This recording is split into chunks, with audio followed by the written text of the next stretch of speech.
Hey,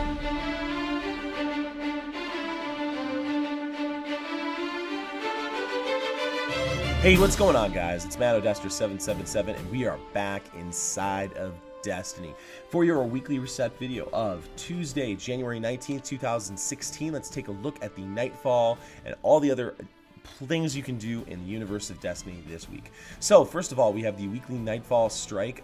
It doesn't say in the playlist what it is, but we went and checked it out.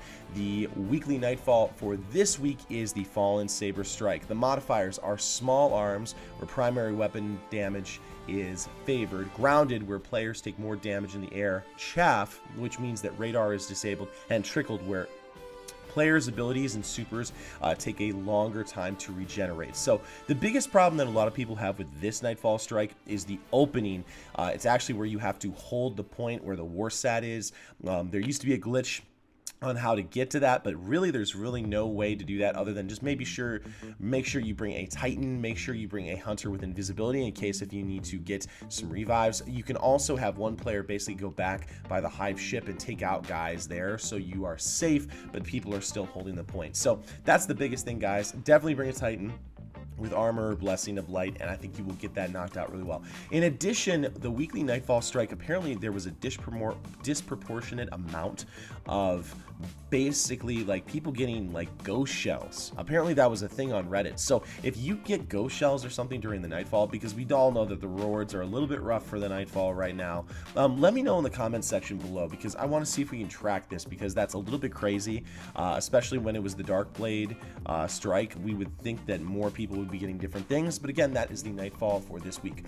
This week, the challenge mode for the King's Fall raid is the Golgoroth challenge. You can do it on normal or you can do it on hard. You get different rewards for each. Basically, if you do it on normal, the highest amount of rewards you can get is a 310 reward and emblem and a calcified fragment. In addition, you will get armor pieces that go up to 310. If you do it on hard mode, you can get armor pieces that go up to 320 and artifacts that go up to 320 plus the emblem. So the Golgoroth challenge essentially is that every player on the fire team needs to have the gaze at one point during the damage saves. Once you capture Golgoroth's gaze, every single person in the fire team needs to basically grab it. So during a damage phase, you can't have a person skip it. And they said you can't use one orb strat for this, but actually you can, as long as you have it set up in a way so that everyone in the fire team can grab it. Essentially what we like to do is when we are doing the Golgoroth challenges, we essentially set up, say, hey, you're number 1, you're number 2, you're number 3, etc., all the way to 6, and we basically just have an order. And so we know where in the order we're going to take the gaze, and we're going to go from there. So that is the Golgoroth challenge for this week. We've got today's daily heroic mission is track the House of Wolves across the surface of Mars.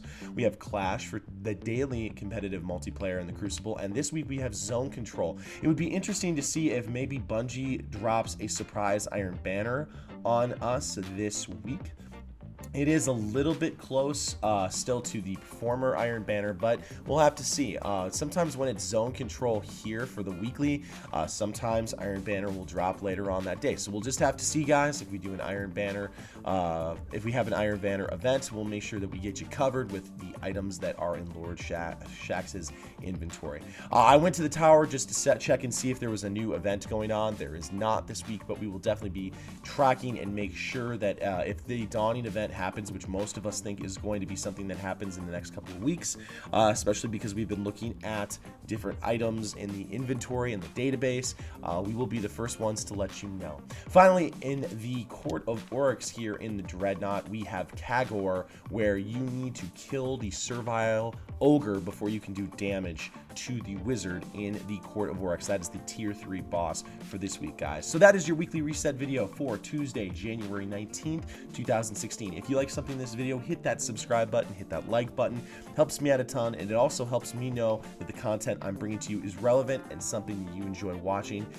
Again, check out my Twitch live streams if you haven't checked those out already. One of the specialties of the channel is to help people do raids, help people especially do the Black Spindle mission, guys. guys. So if that comes up into the playlist, many of you know that I actually just hop on, we just take viewers through, get you your black spindles, and it's awesome. So again, thank you so much for helping me to reach almost 2,000 followers or 2,000 subscribers on YouTube and nearly 1,000 on Twitch. Thank you so much. Help to grow the community, spread the word about the channel and the YouTube. Thank you so much for all your help, and we'll see you next time in the universe of Destiny.